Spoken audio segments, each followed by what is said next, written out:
Yeah, it's more about your aura. It's more about how you affect people without having to do anything. It's just like, so you go to like a master in India and people talk about being in that room with them, and just being in the room changes how they're feeling and changes who they are. Sure. Okay. And the city of that master's purpose is online. Okay. And so their aura is able to deeply affect somebody. Okay. And so we have an opportunity to affect people, not just through things that we create and things that we do, but just in interacting with us and who we are and how we speak and or how we're silent.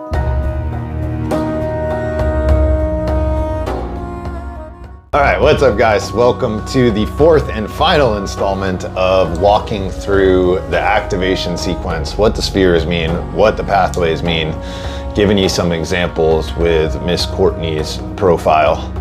And what we're here to do today is walk the path of core stability into the sphere of purpose. Last time we talked about radiance and breakthrough, before that, evolution, and then before that was life's work.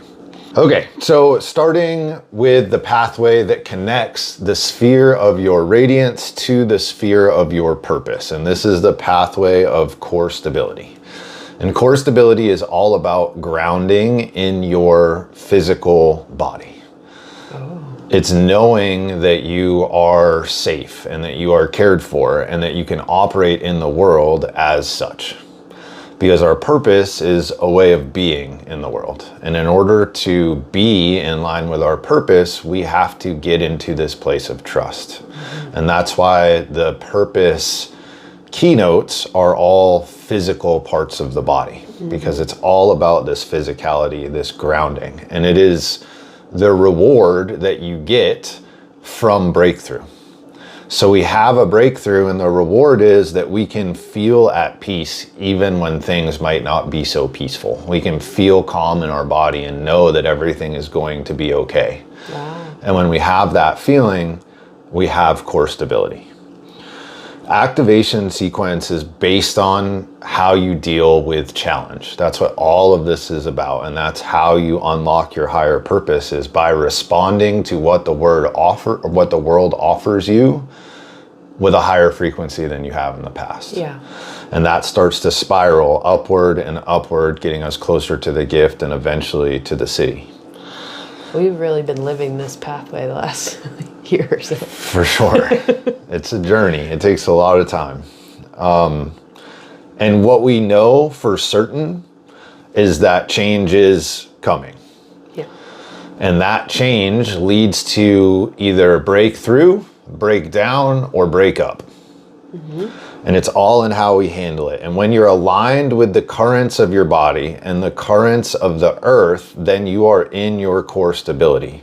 And it allows you to respond instead of to react. For sure. And interestingly, right now, we just had a new gene key come out that we're passing through in an astrological sense. And the gene key this week is the 49th gene key, which is the shadow of reaction and the gift of revolution. And it is all about this idea of letting our wants, or letting the fact that we don't receive what we want, put us into reaction instead of actually choosing how we respond. And the trap there is that we're the one that's setting all those wants in the first place. So we're really just setting out a snare to catch ourselves. We're here to do something powerful in the world. And core stability is the pathway through which that power can be released. Because until we have that stability, we're going to be stuck bleeding energy, chasing our tail, trying to plug up holes and being uncomfortable in the change that we know is coming, yet we still can't talk ourselves out of it. Sure, yeah, I feel that deeply. All right, so now coming out of the pathway of core stability, we get into the sphere of purpose. The sphere of purpose is a big question, right? It's one of the biggest questions, is what am I here to do? And the good news that I have for you is that the sphere of purpose is not about doing at all. There's no pressure to achieve anything. There's no pressure to do anything. Your purpose is simply to rest deeply in what you are, to just relax. We get to breakthrough and get to keep it when we are able to play, when we have patience, when we can see the world for the drama that it is separate from us instead of plugging ourselves into it. And when we go deep inside, we hear, when we go the deepest inside, we hear, what is my purpose? But when you're actually living your highest purpose, I think that question disappears because you realize that it's not something that you are here to do. It's just a flavor of your consciousness. Purpose is just a quality of how you show up in the world. And purpose is about filling our body with awareness. To be as you are in your body, like I said, because that is ultimately our gift to the world, is to bring forth what we are. And what we are is our purpose. That is our gift. That is the medicine that other people need to be around and see and hear. And so there's nothing external to you that you have to go and do. It's hard for us to experience the wonder of being when we're stuck in our pattern and when we're stuck in our conditioning. And so we think that we need to break out or break free or chase something that's outside of us. But in reality, the key to seeing the world as it is, you're already seeing the world as it is. However, you've put this lens over it. And so instead of going and chasing something external, it's about digging inside and pulling that lens away so that the true essence of you can come out and come forward. If you want to tune into your purpose, you have to listen to nature. Because nature is our great reminder. It's our mirror. Remember, the universe is holographic, and what we see out there is what's happening in here. So just like the life's work is representative of the sun, your purpose is the molten magnetic core of the earth. So the sphere of purpose is dictated by the position of the earth at your birth. So the sun is outward, it's shining, it's how our energy goes to other things. This purpose is inward. It's about digging in deeply and just trusting that you're supported and that your structure is safe. And purpose only emerges with forgiveness and acceptance of where you are. Purpose is a portal into the Venus work also. Right? So if you look at the activation sequence and the Venus sequence, the activation sequence ends in the sphere of purpose and the Venus work starts in the sphere of purpose. And that's because we need calm, which comes through core stability, before we throw ourselves into the mayhem of our emotional relationships. That's why this is a step-by-step process. The activation sequence, you're in a little bit more quote unquote control, which is not actual control, but at least you feel more control because it's you. The Venus sequence is your interaction with another, and you really don't have control over what that person is going to do or say. And so if we are not stable and grounded in our purpose, it's a lot easier to snap into those shadow patterns. The city of your purpose, when you look in that sphere, that word is what you are meant to bring to the world. And that thing is guarded by dragons. It's just like an old myth. There's a treasure that's buried deep in the earth, and you have to battle the crazy things that are guarding it to get there. And that is a metaphor for what needs to happen for you to get to your purpose.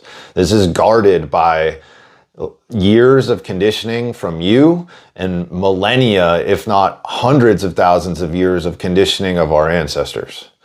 And that's the fear that you're trying to overcome. And that treasure is deep.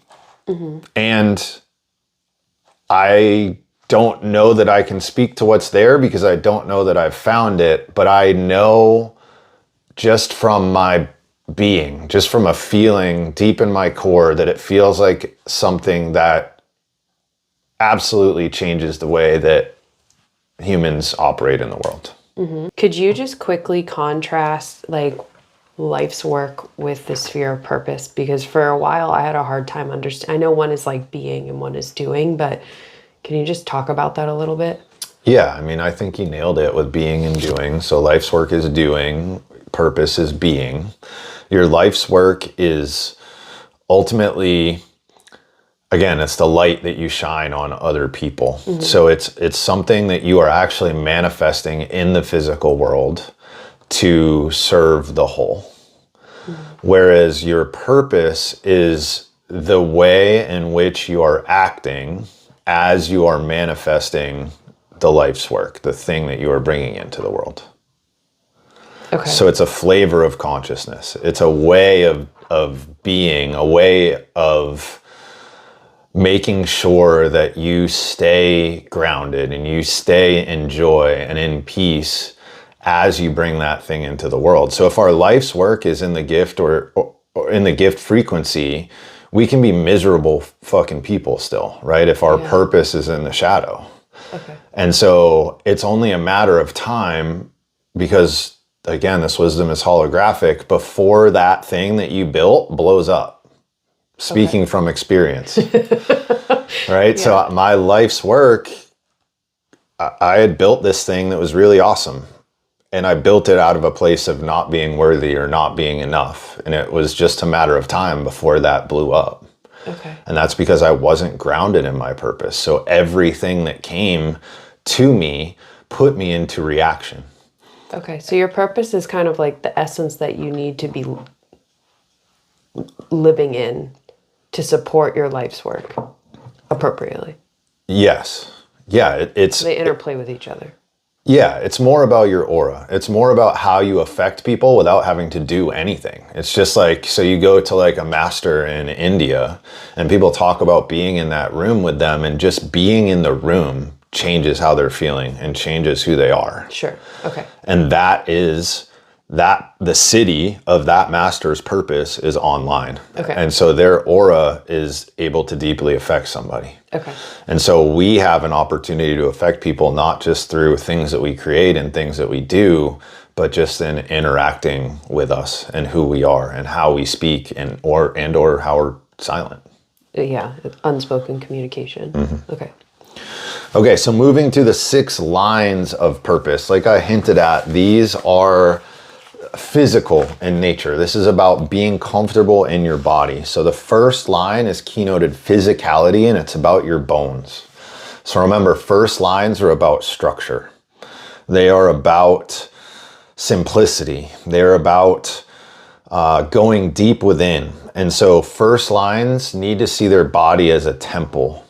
They need to see their body as a way to enjoy the world and interact with the world. It's about having a foundation and a structure for things to be built upon. And that is how the first line purpose shines through, is to just trust in the supportive structure that is around us all the time. And the way that first lines do that is by turning deep within themselves. Second line, which is Courtney's line here, my line here as well, is keynoted posture, and it's all about the spine. Yeah. So posture is about the movement and flow that is brought to the structure of the first line. So your radiance emerges out of the fluidity of your purpose, that for second lines. So your radiance comes about by how you respond or flow to the things life throws your way. So that second line spine is about standing tall in the world. It's about this strength, but also flexibility that our spine represents. It's about this channel of energy that passes through us, who, or when open, allows this frequency of God to come through and affect other people. The third line is about movement, and it's analogous to your blood. So remember, the third line is all about change and riding the currents of change. And this movement is not the effortless flow that a second line has, but it's more of this like electric burst, this need to go and interact with other things. It's about engaging with life. It's about getting your heart pumping, hence the blood. It's about moving, right? Just like our blood does, moving all through the body of this world and delivering nutrients and sucking away the dross. Mm-hmm. Fourth line is rhythm and breath. So the breath connects us to our ancestors because it's the same air. The air that we inhale is the air that somebody exhaled 100,000 years ago. It brings us into harmony with this deep rhythm, with what's known as the Schumann resonance on Earth. It knows that there is a flow to things, that there are seasons to things, that there is an inhale and there is an exhale. Mm-hmm.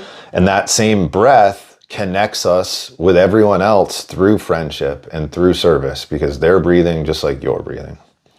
The fifth line is all about frequency. So it takes that same energy of the breath, but then it adds rhythm to it. It adds tone to it.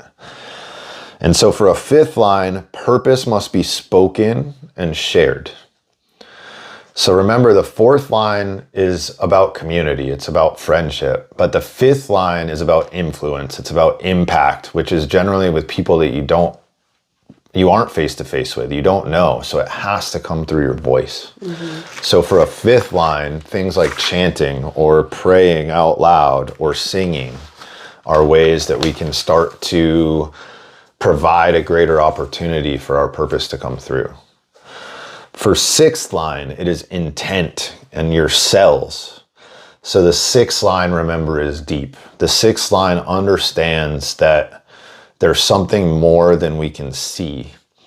And because of that, it needs to let the aura do the talking for it. So just like the fifth line, it's communicating, but it's not communicating verbally. It's communicating through this field that is our aura. The sixth line is purpose through presence. Mm. And it's about feeling that purpose in every cell, ounce, and fiber of your being. And when you do that, there's nothing to communicate because you recognize that everything is already done. And so those are the 6 lines of the sphere of purpose. Okay. Did anything come up for you there? Well, I mean, I think it's interesting that you and I are both second lines and it's spine, and both of us have quite a bit of spine dysfunction. Yeah. And so is that how, if you're not in the gift or city of your purpose, does it show up physically? Yes. Okay. Yeah. So you will see that as you get deeper and closer to your higher purpose, as you do this work in the activation sequence in earnest, you will notice changes to your physical body. Mm-hmm. And I preach this from the mountaintops because this has been probably the biggest part of my journey with the Gene Keys, is to the physical changes to the structure of my back. Yeah. Right. So those that are unaware, which is probably everyone, I had some gnarly back issues a few years ago from the Marine Corps and training a certain way. And it got to the point where it was almost unmanageable. I couldn't sleep. I couldn't do much of anything. Mm-hmm. And it wasn't from lack of doing things in the physical world. I tried everything you could imagine. I did Rolfing, I did other types of massage, I did chiropractic care, I did soft tissue work, I did training different ways, different mobility techniques, you name it, I did it. And the only thing that got it to start to change is when I was willing to look at how I was responding to the world. Yeah. And recognize that I think my back hurt because I was trying to hold up the whole fucking world. Yep. Yeah. Well, and what's interesting about that, I broke my back. I broke all of my lumbar spine in a car accident when I was a teenager.